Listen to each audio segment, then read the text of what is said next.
Welcome back. I'm now going to introduce you to the concepts of work and energy. And these are two words that I'm sure you use in your everyday life already, and you have some notion of what they mean, but maybe just not in the physics context, although they're not completely unrelated. So work, and you know what work is. Work is when you do something.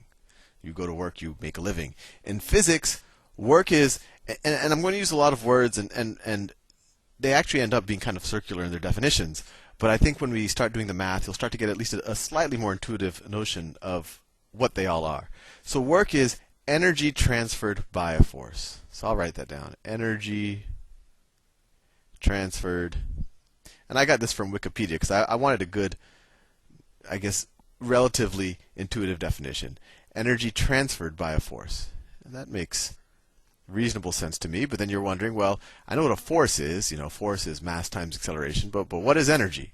And then I looked up energy on Wikipedia, and I found this, well, entertaining, but it also, I think, tells you something, that these are just concepts that we use to, I guess, work with what we perceive as motion and force and work and all of these types of things, but they really aren't independent notions. They're related. So Wikipedia defines energy as the ability to do work. So they kind of use each other to define each other. Ability to do work, which is frankly as good of a definition as I could find. And so with just the words, these kind of don't give you much information. So what I'm going to do is move on to the equations, and this will give you a more quantitative feel of what these words mean. So the definition of work in mechanics: work is equal to force times distance. So let's say that I have a block, and let me do it in a different color just because this yellow might be getting tedious. And I apply a force of, let's say I apply a force of 10 newtons. 10 newtons. And I move that block by applying a force of 10 newtons. I move that block. Let's say I move it, I don't know, 7 meters.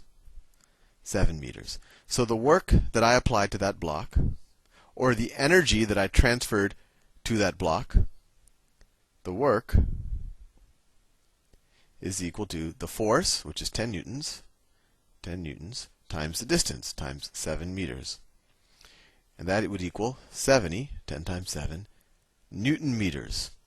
So Newton meters is one I guess, way of describing work. And this is also defined as 1 joule. And I'll do another presentation on all of the things that joule did. But joule is the unit of work, and it's also the unit of energy. And they're kind of transferable, because as we look at the definitions that Wikipedia gave us, work is energy transferred by a force, and energy is the ability to do work. So I'll leave this relatively circular definition alone now, but we'll use this definition, which I think helps us a little bit more, to understand the types of work we can do, and then what kind of energy we actually are transferring to an object when we do that type of work. So let me do some examples. Let's say I have a block. I have a block of mass m. I have a block of mass m, and it starts at rest. And then I apply force. Let's say I apply a force F for a distance of, I think you can guess what the distance I'm going to apply it is, for a distance of d. So I'm pushing on this block with a force of F for a distance of d. And what I want to figure out is, well, we know what the work is. By definition, work is equal to this force times this distance that I'm applying the block, that I'm pushing the block. But what is the velocity going to be of this block over here, right? It's going to be something somewhat faster, right? Because force isn't, and I'm assuming that this is frictionless on here. So force isn't just moving the block with a constant velocity. Force is equal to mass times acceleration. So I'm actually going to be accelerating the block. So even though it's stationary here, by the time we get to this point over here, that block is going to have some some velocity. We don't know what it is because we're using all variables. We're not using numbers. But let's figure out what it is in terms of v. So if you remember your kinematics equations, and if you don't, you might want to go back, or if you've never seen the videos, there's a whole set of videos on projectile motion and kinematics. But we figured out that when we're accelerating an object over a distance, that the final velocity, let me change colors just for variety, the final velocity squared is equal to the initial velocity squared plus 2 times the acceleration times the distance. And we proved this back then, so I won't redo it now. But in this situation, what's the initial velocity? Well, the initial velocity was 0, right? So the equation becomes vf squared is equal to 2 times the acceleration times the distance. And then we could rewrite the acceleration in terms of what? The force and the mass, right? So what is the acceleration? Well, F equals ma, or acceleration is equal to force divided by mass. So we get vf squared is equal to 2 times the force divided by the mass times the distance.